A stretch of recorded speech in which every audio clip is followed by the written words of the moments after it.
Joseph se pencha sur le visage de son père, le couvrit de larmes et l'embrassa.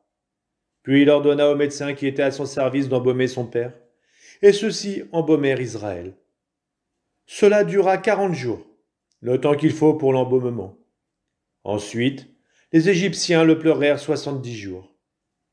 Quand fut écoulé le temps des pleurs, Joseph parla ainsi aux gens de la maison de Pharaon. Si j'ai trouvé grâce à vos yeux, allez donc rapporter à Pharaon que mon père m'a fait prêter serment, en me disant, voici que je vais mourir. C'est dans le tombeau que je me suis creusé au pays de Canaan que tu m'enterreras. Maintenant laisse-moi donc monter en Canaan et enterrer mon père. Ensuite je reviendrai. Pharaon répondit, monte donc enterrer ton père, comme il t'a fait prêter serment. Et Joseph monta enterrer son père. Tous les serviteurs de Pharaon, les anciens de sa maison, et tous les anciens du pays d'Égypte montèrent avec lui, ainsi que tous les gens de la maison de Joseph, ses frères et les gens de la maison de son père. Ils ne laissèrent au pays de Goshen que leurs jeunes enfants, leurs petits et leurs gros bétail. Même les chars et les cavaliers montèrent avec lui. C'était une caravane imposante. Ils arrivèrent à l'ère de l'épine, au-delà du Jourdain, et là, ils célébrèrent des funérailles solennelles et imposantes. Joseph observa pour son père un deuil de 7 jours. À la vue du deuil à l'ère de l'épine, les habitants du pays, les Cananéens, s'écrièrent « C'est un deuil important pour l'Égypte. » C'est pourquoi on appela cet endroit au-delà du Jourdain « deuil de l'Égypte ». Les fils de Jacob agirent pour lui comme il l'avait ordonné.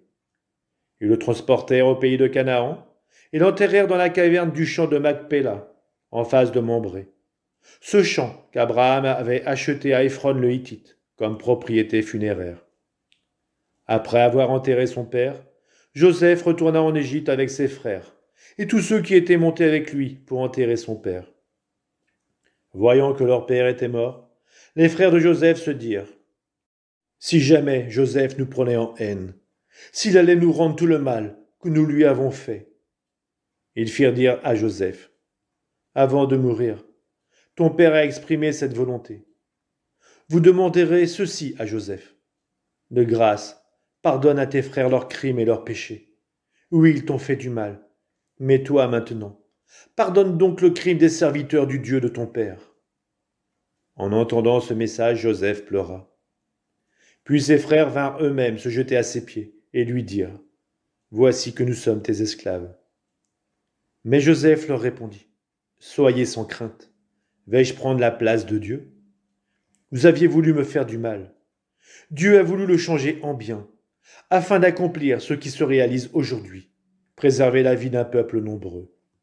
Soyez donc sans crainte. Moi, je prendrai soin de vous et de vos jeunes enfants. » Il les réconforta par des paroles qui leur allaient au cœur. Joseph demeura en Égypte avec la famille de son père, et il vécut 110 ans. Il vit les petits-enfants de son fils Éphraïm. Quant aux enfants de Makir, fils de Manassé, son autre fils, il les reçut sur ses genoux à leur naissance.